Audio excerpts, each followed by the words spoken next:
Hey everybody, it's Andy, or Thin Journey, as I'm affectionately known here on YouTube. I'm so sorry I haven't done a video in a while. Things have been very crazy, very busy, and my job has gotten a lot more busy. So I'm sorry, but here I am to give you an update.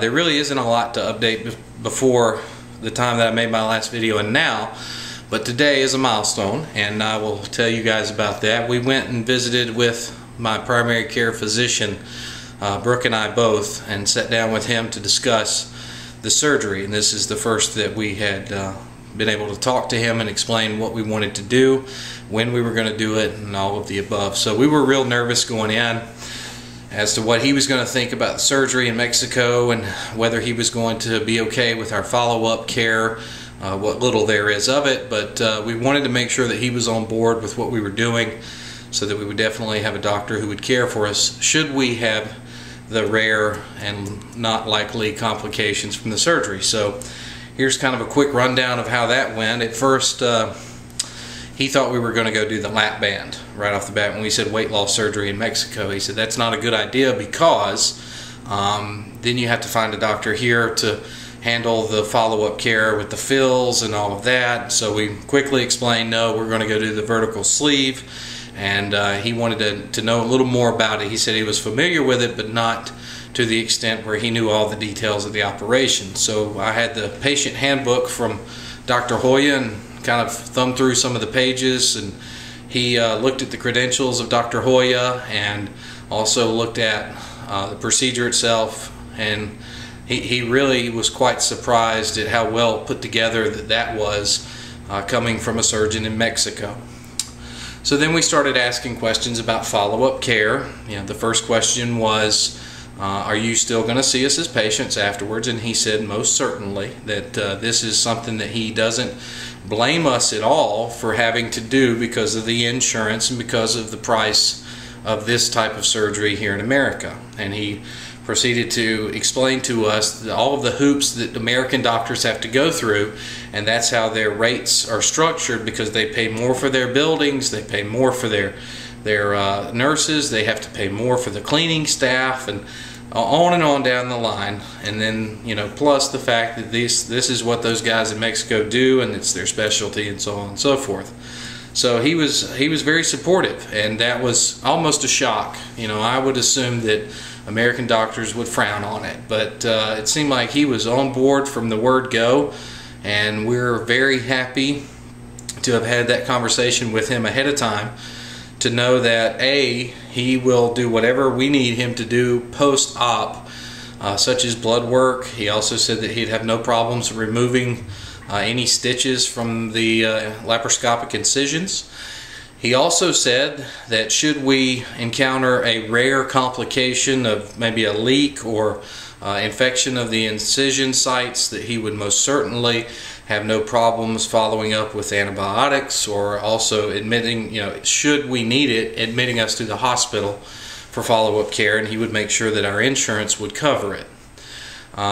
He made quite an interesting analogy when I was a little surprised. I said, really? I said, they don't mind us going to Mexico for the surgery. He said, Americans do stupid things every day. Not that this is stupid, but let's say someone is cleaning a gun that is loaded and blows his arm off. Well, the hospital's not going to deny that person coverage, and the insurance company's not going to deny the coverage because that person was stupid. So this kind of falls into that category of, this is something that I'm doing on my own to myself, and if there are complications, then the hospital and the insurance companies will follow suit and take care of us. So that was good peace of mind to know that he was on board, and two, he certainly was on board with any complications that may follow. He even said he's had a few patients go to Mexico and had very good results, and he sees it as a trend for the future. So that was a little bit surprising, but not really, because there are a lot of people who are going to Mexico. So he did say no problem with following up with blood work and so on and so forth. So, alright, on to part 2 of this video, which is preparing for the pre-op diet. Now we are just over a month away from starting the 2-week pre-op diet. We start in the first part of November, and then our surgery is November the 24th. So for those of you who are familiar with the surgery, you know that 2 weeks prior, Dr. Hoya requires 2 weeks prior a full liquid diet, only supplemented by protein shakes and some plain sugar-free yogurt. So we're a little nervous about that. So we went shopping today to start trying out some of the protein products to see how well we like them, and in preparation for going on the 2-week pre-diet, and then the week after is very similar, liquids only. So I've got a few products that we picked up today. This is Isopure. It's kind of like a fruity Gatorade style protein drink. It's 40 grams of proteins with no carb and no sugar. This kind of tastes like melted jello going down. It's got kind of a bitter taste, but you know what? It tastes better than some of the shakes that I've had. So I like this. This is not bad. We can stomach that. And then this we haven't tried yet, but it's Atkins Advantage. This is the vanilla shake. We got the chocolate and the dark chocolate Royale. 15 grams of protein, 1 gram of sugar, 150 calories, and only 1 net carb. So this should be okay on the pre-op diet. Now this bad boy right here at $35 a container is the ISO 100, which the nutrition store said that this is probably the best protein you can get and the best tasting. The first one I mixed, I don't know if I mixed it wrong. I put some ice and some water in a blender and put a scoop in, and I'm telling you, I wasn't that crazy about it. So I'm going to play around with mixing that up and trying to get a little bit of better taste out of it. But you know, all in all, it is what it is. You're drinking protein, so it's going to be a little bitter and it's going to be a little chalky, kind of not a lot of taste. And I'm used to drinking things with a lot of sugar, so it's going to taste a little bit different. But anyway, that's what that is, and I hope to start trying to make regular videos as we get closer.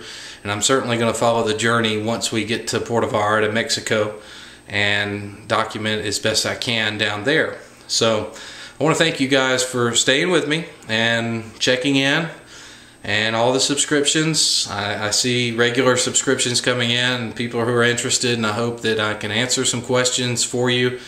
I told the doctor today that I still spend probably an hour almost every night researching forums and all that. So I'm trying to stay up on it and trying to read.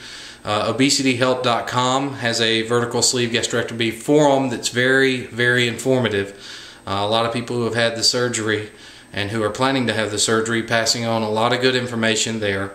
So, and obviously drhoya.com is a good place to go if you're interested in going to Mexico, although there are several other doctors in Mexico who are doing the same surgery, but we felt like it was the best value, the best doctor for the money. And for $10,500, we get the vertical sleeve surgery, all-inclusive care, medicine, and then also that $500 of that is a complication fund should there be any problems during surgery. That would be covered as well, kind of like an insurance policy. So if you haven't seen my other videos, take a look. It explains the whole journey. I'm getting close to 10 minutes, so I'm going to have to see you later. But I haven't done this in a while, so I wanted to catch everybody up. So I hope I did, and I hope all you folks out there are doing well who have had the surgery and who are post-op. I still follow Maguna Bar and Free to Be Me and Shrinking Laura and Shrinking Loretta now. But all you guys are doing great. You look great, and we'll see you soon. I'll start trying to make a little more regular update.